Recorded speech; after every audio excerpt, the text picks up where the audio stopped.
दोस्तों आज का कैप्सूल एक बार फिर स्मार्ट बोर्ड पर from green shipping to blue economy Modi hails India Norway partnership. अब मोदी जी गए हैं नॉर्वे और वहां पे उन्होंने कुछ बातें की हैं। ये ग्रीन शिपिंग क्या होती है?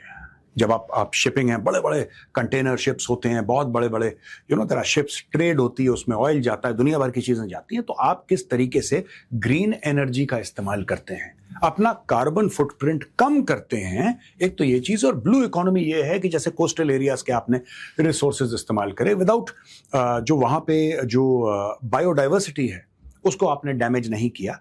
So all of these things they have spoken about. PM Modi visit to Norway marked the first visit by an Indian Prime Minister to the country in 43 years. 43 years में पहली बार भारत के कोई प्रधानमंत्री Norway गए। India and Norway upgraded ties to green strategic partnership. Norway PM Støre says both countries have differences, calls for them to unite against weaponization of diplomacy, trade and technology. He was received at the airport by PM Støre and other top leaders of the Scandinavian country. He will also review the progress made in India-Norway relations and explore avenues to further strengthen them with focus on trade and investment, the Ministry of External Affairs said. अब ये बातें जो हो रही है ना, यहाँ पे ये बातें हो रही हैं दोस्तों कि हम लोग बात कर रहे हैं ग्रीन स्ट्रैटेजिक पार्टनरशिप की। ये मामला क्लाइमेट का है, ये मामला एनवायरनमेंट का है, ये मामला जो है रिड्यूसिंग कार्बन फुटप्रिंट। और एक चीज हम मानते हैं, कम से कम मैं तो पर्सनली ये बात मानता हूं कि आप जहां से नॉलेज ले सकते हैं वहां से नॉलेज लीजिए। इससे बड़ा ट्रेजर कोई नहीं है, इससे बड़ा कोई जिसको कहता है ना कि लोग हीरे जवाहरात तेल इन सब की बातें। इफ यू हैव नॉलेज, अब देखिए मैं तेल की बात आपको इसलिए बता रहा हूं because Saudi Arabia is one of the biggest exporters of oil. Bharat के पास तेल है, बहुत कम है। India has oil but that's very very less. 85 to 90% of our oil is imported from outside. लेकिन आज की तारीख में भारत के जो सॉफ्टवेयर एक्सपोर्ट्स हैं, those are more than Saudi Arabia's oil exports. सऊदी अरब को जो तेल मिला, वेरी गुड, ऊपर वाले की ब्लेसिंग है यार, सबको नहीं मिलता, लेकिन वो तो मिल रखा है ना उनको। हमने तो अपना इंटेलेक्ट डेवलप करा है, और डेवलप ऐसे करा है कि software exports are now far more than the oil exports of Saudi Arabia. बहुत बड़ी बात है। Welcome to Norway Prime Minister Narendra Modi. It marks a historic moment, or I look forward to how Norway, the Nordics and India can strengthen cooperation on trade, green transition and our common global challenges. इसकी बात हुई है। Honored to receive the Grand Cross of the Royal Norwegian Order of Merit. This honor is dedicated to the people of India and is a tribute to the enduring friendship वगैरह। तो ये सब बातें इनके बीच में हुई हैं। अब हम स्पेसिफिक्स पे चलते हैं दोस्तों। ये तो एक प्लेजेंट्रीज हो गई, हम स्पेसिफिक्स क्या है। अब ये हमने लिया मिनिस्ट्री ऑफ एक्सटर्नल अफेयर्स से दोस्तों, और आउटकम नंबर 1 जो प्राइम मिनिस्टर की विजिट थी नॉर्वे की, elevation of India Norway relations to a green strategic partnership, adoption of a joint statement, what it means, advances cooperation in climate action, green industries and circular economy, advances green transition through technological collaboration and climate financing, combines Norwegian technologies with India scale and manufacturing capabilities. तो ये outcome number 1 है। Outcome number 2 जो है, Norway joins Indo Pacific oceans initiative. What it means is free, open, peaceful and prosperous Indo Pacific, strengthens cooperation on maritime security. अब ये देखिए ना, जब भी प्रधानमंत्री जाते हैं तो मिनिस्ट्री ऑफ एक्सटर्नल अफेयर्स बोलते हैं ठीक है साहब, ये देखिए ये एक ट्रांसपेरेंसी वाली बात भी है कि भाई प्रधानमंत्री गए, उन्होंने अचीव क्या किया, वो करके क्या है। हम कहते हैं 5 देश गए, 5 देश घूमने थोड़ा ना गए। एक एक देश की पूरी एक रिपोर्ट कार्ड पब्लिक के सामने कि साहब ये करने गए थे, ये करके आए हैं, ये अचीव हुआ है, ये शायद अचीव नहीं हुआ है, ये अगली बार करना, जो भी है एक रिपोर्ट कार्ड जैसा होता है। Outcome number 3, participation of India at north shipping 2027 with an India pavilion, blue economy and maritime domain, scales up cooperation and advances knowledge sharing and ship building, green shipping and port infrastructure. ये भारत के लिए बहुत important है। ये outcome number जो 3 है ना, it's very important. Norwegians आज से नहीं, हजारों साल से शिपिंग कर रहे हैं, हजारों साल से यहां जाना, all over the place, conquering. Vikings एक जमाने में वो इन्हीं इलाकों से आते थे, वाइकिंग्स जो जहां पे जैसे नॉर्वे गए हैं, and other countries also, but Norway also. So shipping is a way of life with them and they have developed modern shipping to a very very large extent. तो प्रधानमंत्री जी वहां पर गए। Highlights from PM Modi's Norway trip. Outcome 4, agreement on cooperation in the exploration and uses of outer space for peaceful purposes. promotes cooperation and exploration and peaceful uses of outer space, अंतरिक्ष में जाने की बात है, encourages cooperation at the agency level and greater investment in the space sector. Space sector में commitment हुई है, जैसे हमारा इसरो है. ISRO is one of the most successful space bodies on earth, one of the most successful. अगर top 3-4 में लेंगे आप पूरी दुनिया में, तो उसमें इसरो का नाम जरूर आएगा. टॉप 4, टॉप 5 में जरूर इसका नाम आएगा इसरो का. तो ये हम पार्टनरशिप कर रहे हैं. And we can send satellites for Norway. We can partner with Norway. We can help them in space exploration also. Agreement on the India-Norway Digital Development Partnership establishes a framework for dialogue and cooperation on digital public goods, open digital ecosystem and digital public infrastructure, promotes Digital India Mission and scalable digital transformation initiatives, advances India's DPI in global south countries and partnership with Norway. इसके अंदर आप ये देख लीजिएगा कि India will also share UPI technology and UPI platforms with Norway. इसमें लिखा नहीं है, ये मैं बता रहा हूं अपनी तरफ से, ये होगा. Agreement of cooperation in the field of health, institutionalized cooperation through a joint working group, JWG, enables medical and research institutes to share knowledge and undertake joint projects. Norway का जो पब्लिक हेल्थ सिस्टम है, that is very good, लेकिन जो भारत का scale है वो शायद ही China के पास होगा या किसी और एक आध देश के पास होगा. Nobody has the kind of scale and the medical challenges that India faces. और भारत के जो डॉक्टर्स हैं, they are famous all across the world. तो इसमें भी नॉलेज शेयरिंग होगी.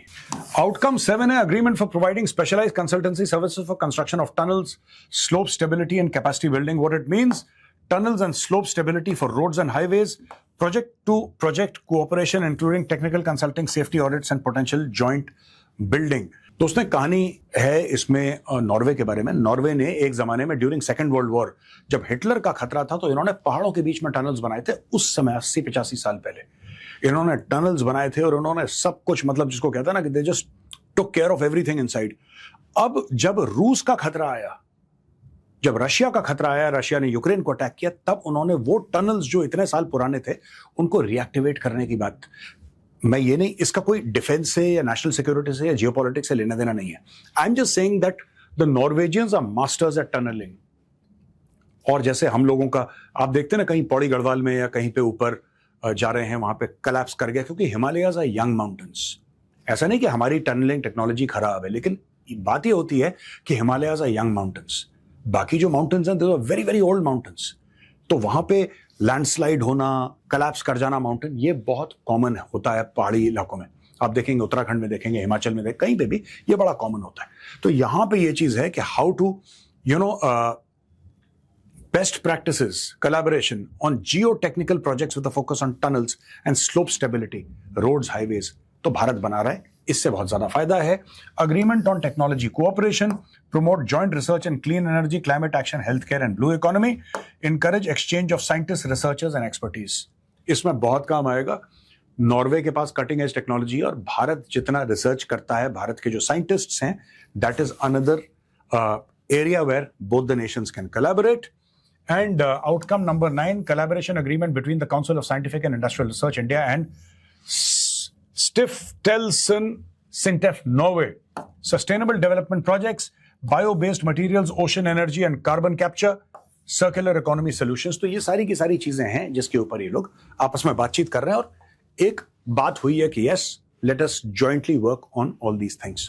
Outcome number 10, ये टोटल दोस्तों 12 आउटकम है. मैंने बोला आप सबका सब बता दूं, बहुत इंपॉर्टेंट है. प्रधानमंत्री जी की विजिट जो नॉर्वे हुई है, तो 12 आउटकम है जो मिनिस्ट्री ऑफ एक्सटर्नल अफेयर्स ने वेबसाइट पर डाले, तो वहां से हमने लिया है, और 12 के 12 हमने आउटकम आपके सामने रखने हैं. ये project scientific implementation agreement for working on ocean energy programme, offshore wind and wave energy technologies. अब क्या होता है कि टाइडल एनर्जी होती है, उसको कैसे कैप्चर करना है, नॉर्वे वो भी कर रहा है. जो आपकी ऑफशोर विंड है, एक तो आपने बड़े बड़े विंड मिल्स देखे होंगे, वो बड़े बड़े फैन टाइप के, पंखे टाइप के. ये आप जैसलमेर साइड में चले जाइए, गुजरात में चले जाइए, बहुत मिलेगा आपको, राजस्थान गुजरात में. लेकिन लगातार समुद्र से भी तो हवा आती है. सो आप किस तरीके से उसको कैप्चर कर सकते हैं? How can you generate clean energy, बहुत जरूरी है. कार्बन फुटप्रिंट अपना कम करना है.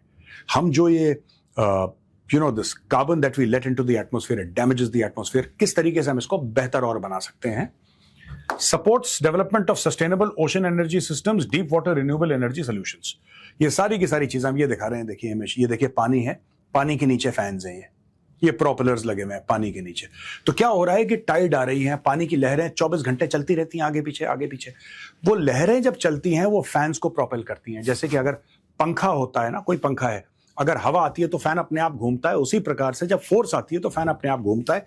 इससे बिजली कैसे बनाना है, यही एक इसमें दिखा रखा है। तो ये टेक्नोलॉजी नॉर्वे के पास है। भारत भी कह रहा है कि हमारे पास इतनी ज्यादा ओशन का इलाका है, we should also use this in a massive way to generate electricity for India. Outcome 11 is agreement on science, technology and innovation cooperation for the green shift. What it means is students, researchers and faculty, बहुत बड़ी बात है, mobility को promote करती है ये, encourages joint research and academic collaboration, and number 3 strengthens cooperation on science, technology and sustainability. और outcome 12 है scientific and business collaboration between CSIR, National Geophysical Research Institute, Hyderabad, India and Emerald Geomodeling AS, Norway. What it means is supports collaboration in geoscience and infrastructure planning, exchange scientific expertise for large infrastructure projects, promotes informed decision making through advanced geoscientific solutions. और दोस्तों ये photograph पुरानी है, ये 2023 मार्च 2 की photograph है, eight Hyderabad house Delhi. ये Giorgia Meloni हैं और प्रधानमंत्री मोदी जी हैं, ये वहां पे मिल रहे हैं। भारत के प्रधानमंत्री आज इटली पहुंचेंगे और यहां पे बातचीत होगी India Italy to focus on boosting trade, defence, mobility, maritime security. Indian ambassador Rao on PM Modi's visit, Rome, May 18. India and Italy are set to expand cooperation across trade, defense, mobility, and maritime security as part of Prime Minister Narendra Modi's first bilateral visit to Rome. Indian ambassador to Italy, Vani Rao, said on Monday, speaking ahead of PM Modi's visit as part of his 5-nation tour. Rao said the trip would provide an opportunity to review our cooperation with Italy and to also be more aspirational about what we want to do with Italy in the future.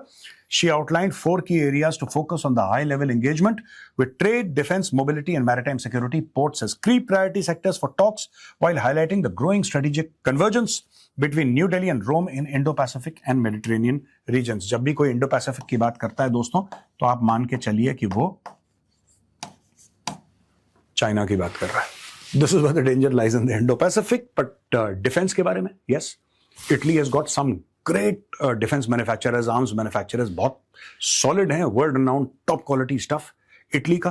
तो एक तो उसके बारे में भी बात होगी, उसके अलावा मैरिटाइम सिक्योरिटी के बारे में बात होगी और किस तरीके से मोबिलिटी, जब हम मोबिलिटी की बात कर रहे हैं, इंडियंस किस तरीके से और जा सकते हैं. इटालियंस इंडिया आ सकते हैं. They want to come for medical tourism, they want to work here, they want to set up factories here. Indians want to go there to study. हमारा तो स्टूडेंट पॉपुलेशन ही बहुत ज्यादा है, सो दे वांट टू गो. तो all of this is being discussed.